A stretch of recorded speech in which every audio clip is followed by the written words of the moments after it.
ហេតុអីអាចធ្វើឲ្យគ្រប់គ្នាសើចបានតែមិនអាចធ្វើឲ្យខ្លួនឯងសើចបានហេតុអីមានមនុស្សជាច្រើននៅក្បែរតែខ្ញុំនៅតែមានអារម្មណ៍ថាឯកាម្នាក់ឯងដឹងថាស្រាមិនមែនស្រួលលេបតែពេលខ្លះវាក៏អាចជួយដោះស្រាយនៅបញ្ហាផ្លូវចិត្តរបស់យើងបានម្ដងម្កាលដែរស្រាមានរសជាតិវិញពីបាងលេបណាំងតែឆ្ងល់ហេតុអ្វីពេលខ្លាំងខ្វះវាមិនបានទាំងពេលខូចចិត្តទាំងពេលមានបញ្ហាវាក៏អាចជួយដោះស្រាយមួយពេលដឹងថាវាមិនល្អសម្រាប់ខ្លួនទេតែពេលឯកាម្នាក់ឯងតាអ្នកណាកំដរក្នុងចំណោមមិត្តភក្តិវាក៏ជាមិនដល់ល្អ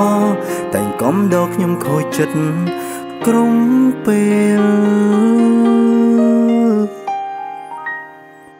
ស្រាមិនមែនស្រួលលេបទេផឹងម្ដងដឹងហើយពីបាក្នុងខ្លួនខ្លាំងតែក៏ឈានបំផុនពេលពីងបាងចិនយំមិនចេញវាជួយជំរុញទឹកភ្នែកឲ្យហូរទ្រាំស្រវឹងគ្រាន់ជាងទ្រាំពីបាចិត្តមិនសូវគិតច្រើនទៅចិនបេះដូងបានធូរបើសិនមនុស្សដែលនៅក្បែរចេញយល់ចិនកាន់តែល្អចេញថែគេឲ្យចេះលងផង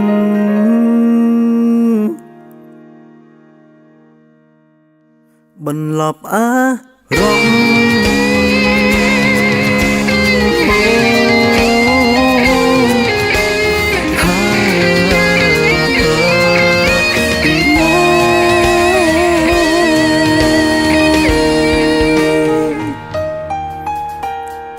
ដឹងថាស្រាមិនល្អ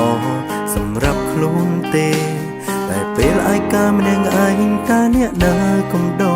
រក្នុងចំណោមមិត្តភក្តិវាក៏ជាមិនដល់ល្អ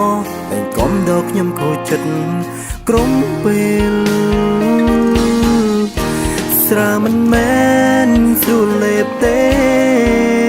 ផឹងម្ដងដឹងហើយពីបាក្នុងខ្លួនខ្លាំងតែក៏ឈានបំផុនពេលពីងបាងចិនយំមិនចេញ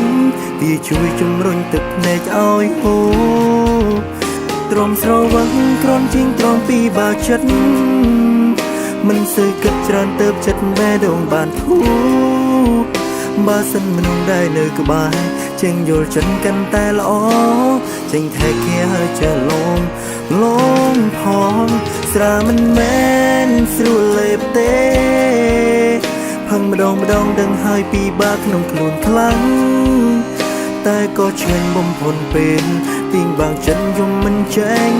វាជួយជំរុញទឹកភ្នែកឲ្យហូរ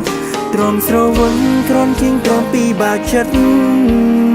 មិនសូវគិតច្រើនទៅចិនបេះដូងបានធូរបើសិនមនុស្សដែលនៅក្បែរចេញយកចិនកាន់តែល្អចេញថែគេឲ្យជឿលងផង